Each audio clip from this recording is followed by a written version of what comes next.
All right, we are live. Okay. Good evening, everybody. Madam Clerk. Councilmember Von Rudenberg. Here. Deputy Mayor Canestrino. Here. Councilmember Battaglia. Here. Councilmember Carroll is absent. Mayor LaBrus. Here. This meeting is being held in accordance with the Open Public Meeting Act, NJSA 10:4-6 et sec. Notice having been published according to law with a copy on file in the City Clerk's office and a copy posted on the bulletin board in City Hall. Okay, would everybody please rise for the flag salute?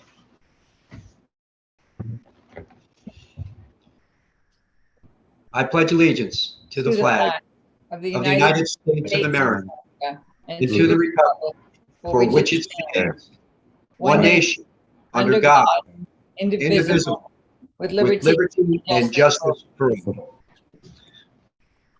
Okay, good evening, everybody. Welcome to the Council of the Whole, Monday, August 15th, 2022. I'm going to turn it over to the city manager for his agenda. Thank you, Mayor. First item is a resolution regarding Bergen County Community Development Regional Committee appointments. This is just a resolution appointing Ryan and the backup for community development for the committee, and the backup will be Deputy City Manager Hashmat. That's just a formality that has to be approved by resolution. Item number 2 is the appointment of Class 2 Special Law Enforcement Officers. There are 5 new Class 2 officers: Gerald Carroll Jr., Nicholas Mazzacaro, Thomas Golda, Anthony Leggio Jr., and Stephen Titus Jr. Item number 3 is the Hackensack and Teaneck Fire Department Dispatch Services merger, which is for some equipment that is part of the grant for that merger. We need a company called Digitize is approving is providing the equipment that's necessary for that merger. Item number 4 is the 2022 crossing guard policy. This is a policy that was we needed to put in place. It should have been in place a long time ago, but it is now. And this is going to assist us with our safe route to schools grant that we got from the state. So this is a requirement as well. Number 5 is the pilot ordinance, which is parking in lieu of. I might have to. Payment in lieu of parking. Payment in lieu of parking. There you go. I apologize for that. And this ordinance is changing some of the fees that are associated with this from where they were before. It used to be $2,500. The PIP fee to be assessed by the city for each parking space for which the applicant seeks a waiver shall be calculated as follows until otherwise amended or revised by ordinance. Affordable rental residential units going from $2,500 to $25,000. The market rate rental residential unit $5,000 to $25,000. Commercial retail office leasing units going from a to be determined amount to $25,000. And last but not least, the for sale condominium unit from $9,000 to $25,000. This is something we wanted to be more conservative in allowing public parking spots to be utilized in residential redevelopment. This will help ensure ample public parking is available when revitalization really takes hold. Having a higher pilot fee will also allow us to bankroll improvements to public parking infrastructure as needed. Item number 6 is a resolution opposing limitations on brewery licenses. This is a resolution in support of our local breweries and them trying to not get pushed out by some legislation that may be forthcoming. Item number 7 is Chapter 162 amendment regarding tree ordinance and tree application revisions. The meat and potatoes of the changes are to remove the swamp maple, and there's also some additional rules concerning bamboo, running bamboo, and some other invasive species that we think should be eliminated or cannot be planted any further. This is all as assisted with through the Shade Tree Commission and the Hackensack Environmental. Last but not least, I have the CSO Stormwater and Parks update, Cushini Park bond ordinance, and that'll be done by Ryan Wester, our project manager.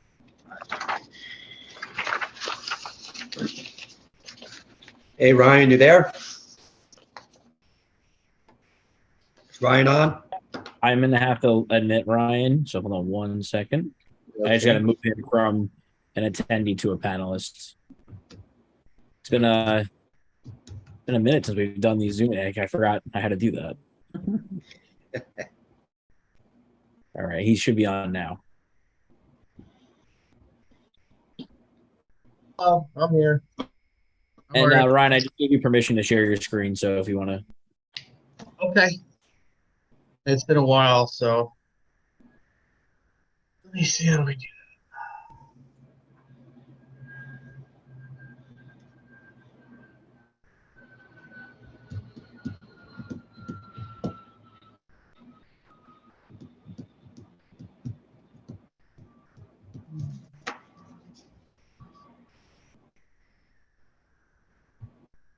Do you see the share screen option on the bottom of the screen?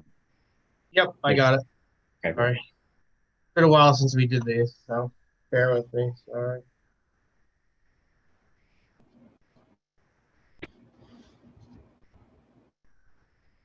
Okay. Good evening, everybody. We're going to be doing the CSO update for August 15th. There has not been much in regards to construction of the CSO area due to the timing and delays of some of our other projects, but last we left off with Clay Street, contract 1. The contractor finished up. They're doing some punch list items. They milled and paved the streets, and a couple sections of curbing were installed in Lot U. That was curb that was already damaged or removed from the construction, so they just had to replace that. The Clay Street Sewer Separation Contract 2, which is from Fashini to the outfall to the river. That's going to be really getting started mid-September, but the contractor has been in. They were in about a week and a half ago, and as well as today, doing test pits in some of the areas in the park, as well as on the Toyota property. Clay Street Contract 3, which is from Park Street under the rail.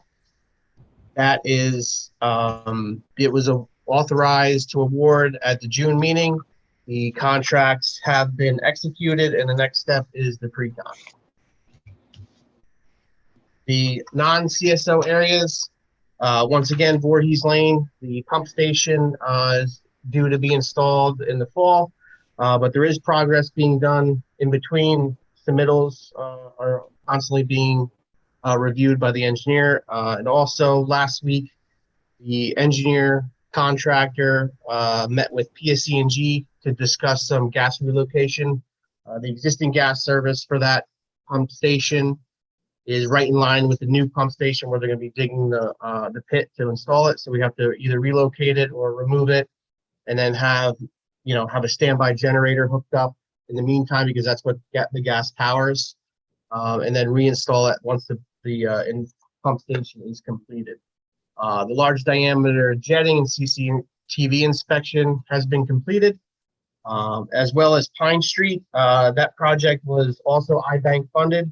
There was approximately 20 basins installed, about 1,000 linear feet of storm pipe, concrete curb, apron, sidewalk, and ADA ramps, as well as mill and pave, and the punch list just remains for that project.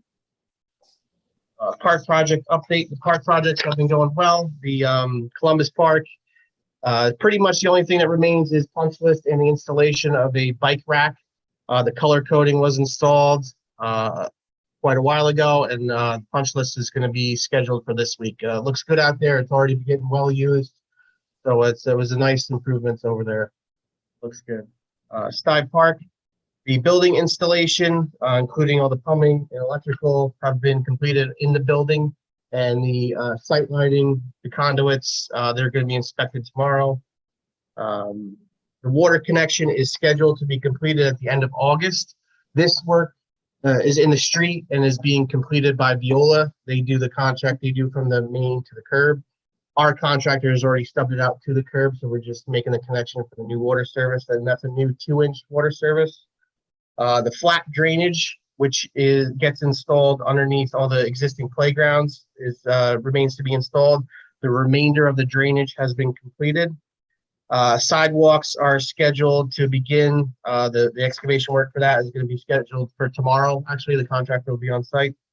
And due to the long lead times, the remaining item to be ordered is the central gazebo, and that is due to come in October. I also want to discuss I'll stop sharing here. Like to discuss the Fashini Park resolution that's on the bond ordinance for this evening. That work is for total is about $6.5 million, and this is going to include the current field numbers are 8, 9, and 10, but once we're done, they're going to be renumbered to 7, 8, 9.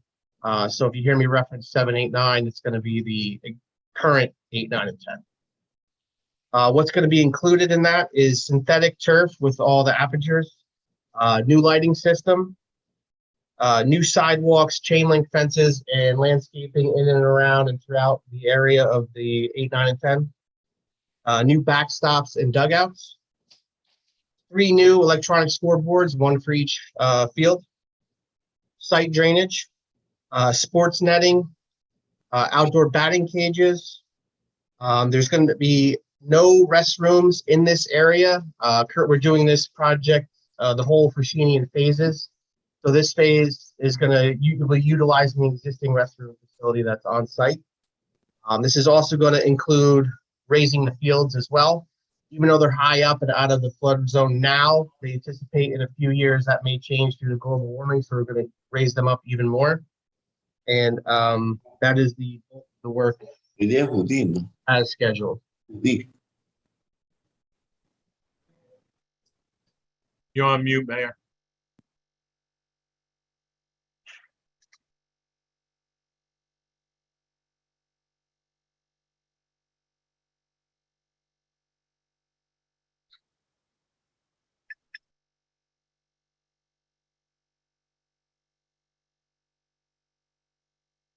Frank, can you unmute him? It only allows me to like set an unmute option to him, so he still has to click the unmute option.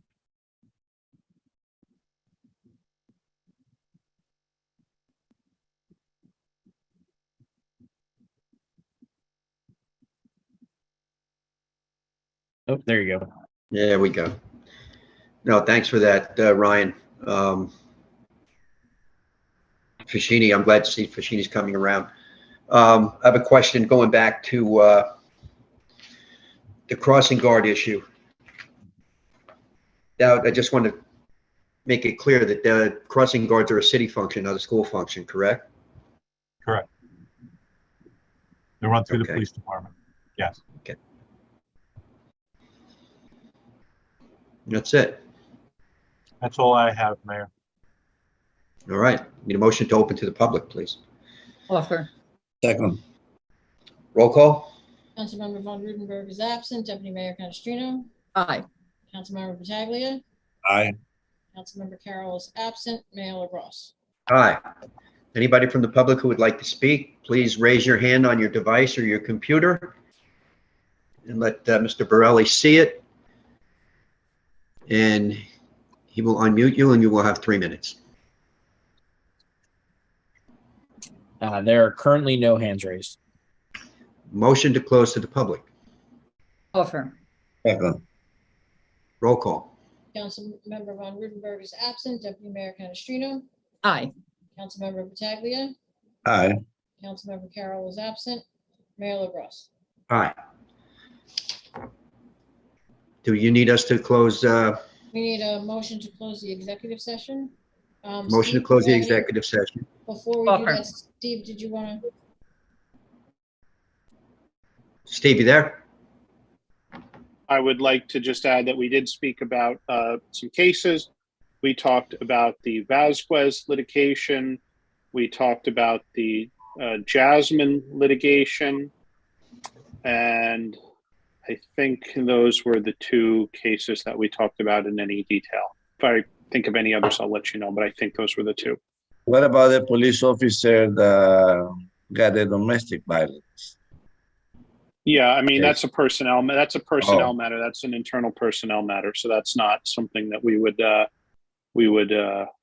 with. That was just an update. So, Okay.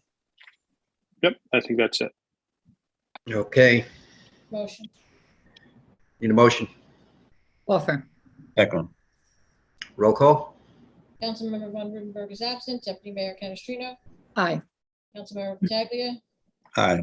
Councilmember Carroll is absent. Mayor LaBrus. Aye. Now I need a motion to close the council of the whole. Offer. Second. Roll call? Councilmember Von Rudenberg is absent. Deputy Mayor Canestrino. Aye. Councilmember Pataglia. Aye. Councilmember Carroll is absent. Mayor LaBrus. Aye. See everybody at 8 o'clock. Okay.